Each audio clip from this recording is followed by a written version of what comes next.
नमस्कार दर्शक बंधु साई अनंत आश्रम को स्वागत।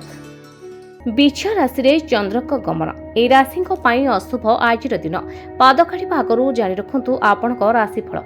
आज चैत्र मासर कृष्ण पक्ष कांठ पक्षर पंचम तिथि ज्योतिष शास्त्र अनुसार चंद्र दिन सारा बिछा राशि रे जो नीच अवस्था विवेचना कर सहित आज नक्षत्र ज्येष्ठ बुध द्वारा शासित हो। बिछारे चंद्र एवं बुधक त्रिकोणीय संयोग किसी राशि एक मास्टर स्ट्रोक प्रमाणित हो जेतपरे अन्य चैलेंज सृष्टि कर दिनटी मेष बिछा और मकर राशि विशेष गुरुत्वपूर्ण हो। मेष राशि आज आपण साहस और सतर्कता मध्य संतुलन रखिबार दिन। पंचमी तिथि अनुसार पंचमी तिथि संध्या 4:38 PM पर्यंत रहिब। चंद्र दिन सारा बिछा आपण अष्टम घर दे गमन करिब। आज नक्षत्र होछि ज्येष्ठ बुधक द्वारा शासित। यह नक्षत्र वरिष्ठता और तीक्ष्ण बुद्धिर प्रतीक किंतु अष्टम घरे चंद्र किछि मानसिक अशांति सृष्टि करिपारे। बिछा राशि आज आपण शक्ति और आत्मनियंत्रण दिन। पंचमी कैलेंडर अनुसार पंचमी तिथि संध्या 4:38 संध्या 5:38 पर्यंत चलिब।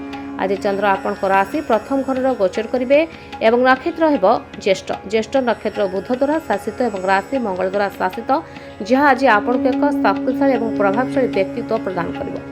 आज आपण क्यारियर क्षेत्र में आपण निष्पत्ति नेबा द्वारा समस्त आश्चर्य करेंगे। अहंकार वशतः सहकर्मी जुक्ति तर्क न करने को सतर्क रुहतु नचेत आपण प्रतिछवि मलिन हो पारे। आपण स्वास्थ्य संपर्क में आपण मुंडे भारी अनुभव करिपारंती किंबा आपण आखिरे जलापड़ा अनुभव करिपारंती। आपण आखि को विश्राम दियंतु। मकर राशि आज आपण नेटवर्किंग एवं महत्वाकांक्षार दिन। पंचमी कैलेंडर अनुसार पंचमी तिथि संध्या 4:38 संध्या 5:38 पर्यंत चलिब। आज चंद्र आपण एकादश घरे बिछा प्रवेश करेंगे और नक्षत्र ज्येष्ठ हेब। एकादश घर लाभर घर जो ज्येष्ठ नक्षत्र बौद्धिक शक्ति आपण को बड़ गोष्ठी और प्रभावशाली लोकों मध्य निजको प्रतिष्ठित करिबारे सहायता करिब।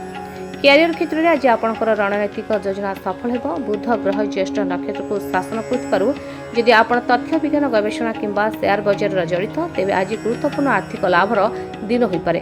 पुराणा पेमेंट आज मिल पारे। आपण स्वास्थ्य संपर्क में आपण पाद फुलीजा किंबा यूरिक एसिड संबंधी समस्या सम्मुखीन हो पारती। प्रचुर पानी पिंतु।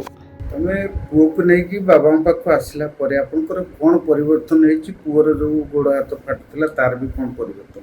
हाँ मुझे जड़े सांग पिला शुणिकी आपण पाक कि आसला मो पु दीर्घ 7 वर्ष है जो कष्टा भोगुला मोर हृदबोध हो 7 दिन गला भाया लगे तेणुक बहुत सल्व हो जाए।